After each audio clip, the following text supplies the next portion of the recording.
Now, ladies and gentlemen, the president of the nation, President William Ruto, is a man that is very good at playing games with the people of the Republic of Kenya. Why am I saying this? Remember last year when the FBI discovered that Adani had been involved in a corruption scandal in the United States of America, and they issued uh, an arrest warrant in the US for one Adani Gautam, who was the man that was being given the tender to renovate the Jomo Kenyatta International Airport, together with the tender of rebuilding or pumping money into the the electricity company, the power company known as Kentroco in the country. A lot of Kenyans were against it. And after the president hearing that Adani has been named as in a corruption scandal in the United States of America, the president went ahead to cancel what? To cancel all the tenders that Adani was involved in the country. Now, currently, we thought the adding over of JKIA had stopped.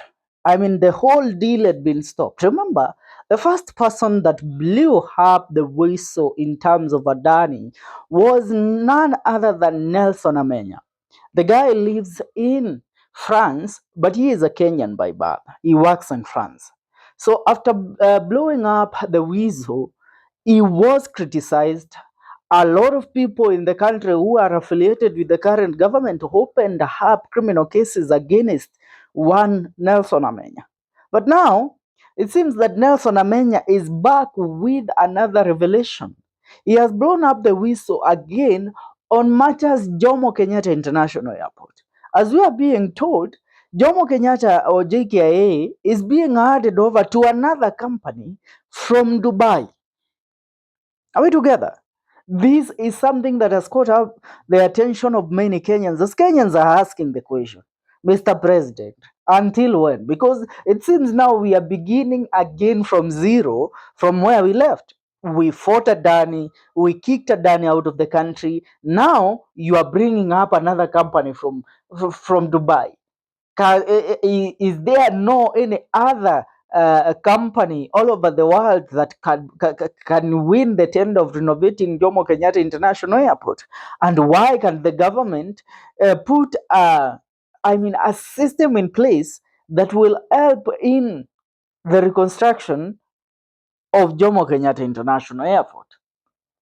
Now, political commentator and whistleblower Abraham Amenya has once again stirred the pot after leaking details of another secretive deal involving Jomo Kenyatta International Airport, JKIA.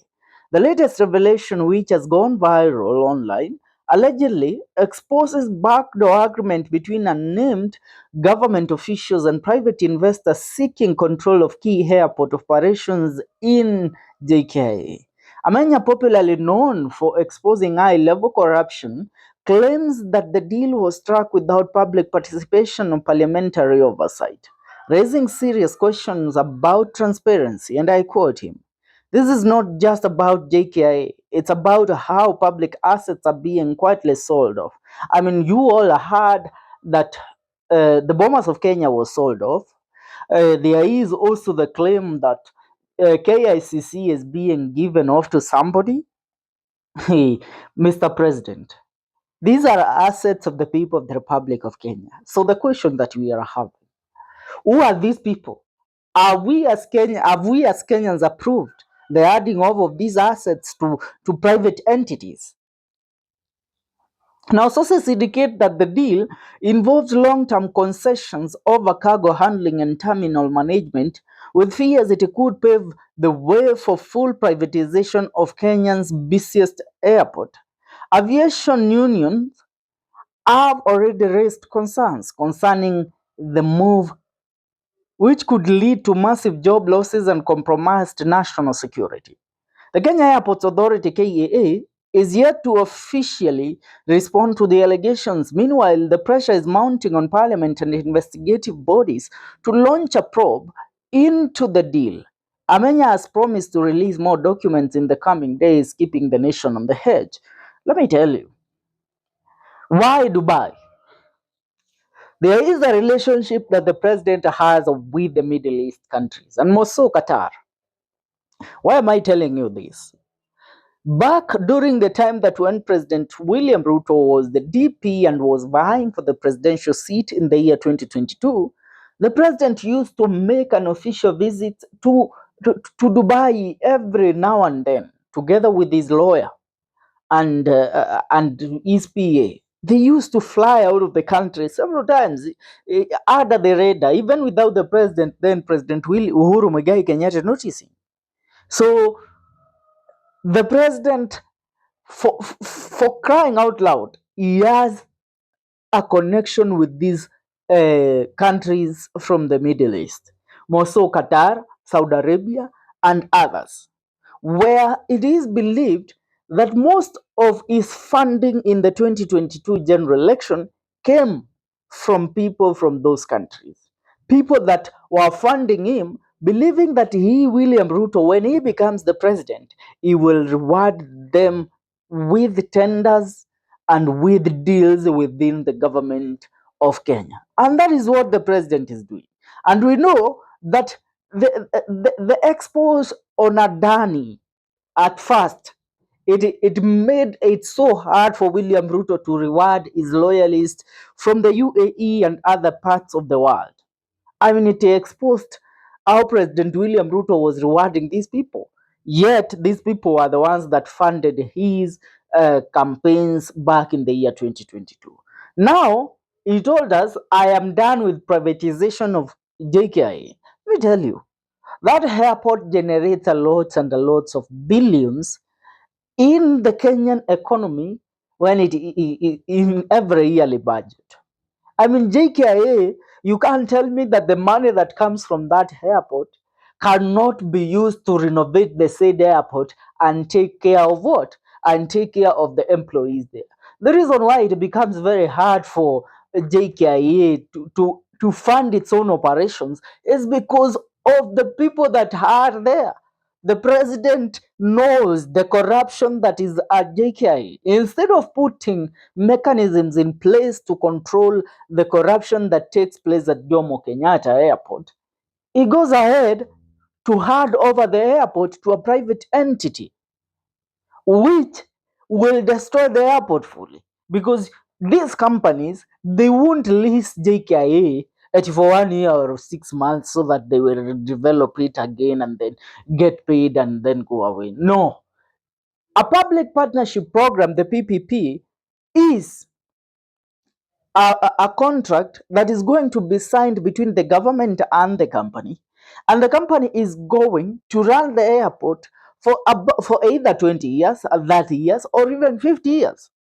Meaning, they will renovate the airport.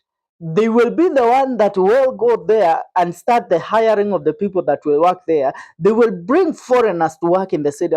I mean, you all know when Adani had started his operations at Jomo Kenyatta International Airport, alikuwa ameleta Wahindi eti ndio wafanye kazi kule airport. Wahindi ndio walikuwa wameletwa wafanye kazi kule. Now currently mtasikia Waarabu wametolewa Dubai, Qatar, huko Saudi Arabia, ndio wameletwa kufanya kazi hapa. And I tell you, rais wenu William Ruto, he has a lot of bank accounts in those United Arabs countries. Hizo mainchi za Uarabuni, ana bank accounts mengi sana kule.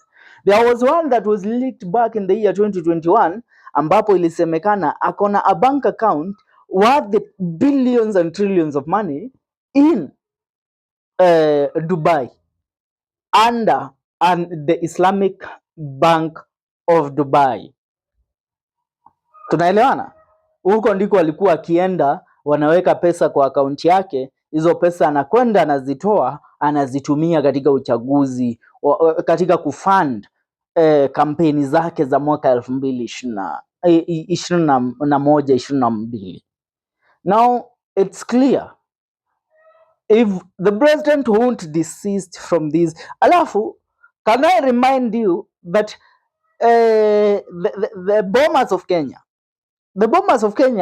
was also given and handed over to a private entity owned by a friend of the president who is related to Turkey. Turkey is also a Turkish national. Huyu jamaa, if you remember, there was a Turkish national who was arrested in the year 2021 during the campaigns of President William Ruto. He was in Kenya and they were flying with Ruto to Uganda when the guy was arrested at JKIA. Ikasemekana he had links to what? To terrorism and all that. So those are the people that the president rewarded with the tenders of renovations ya bomas of Kenya. Wadau, where are we headed as a country? It's a question. Where are we headed as a country? Ningetaka sana kusikia maoni yenu. Achia maoni kwenye comment section. See you in our next video. Remember to subscribe. This is the Kenyan Daily Report.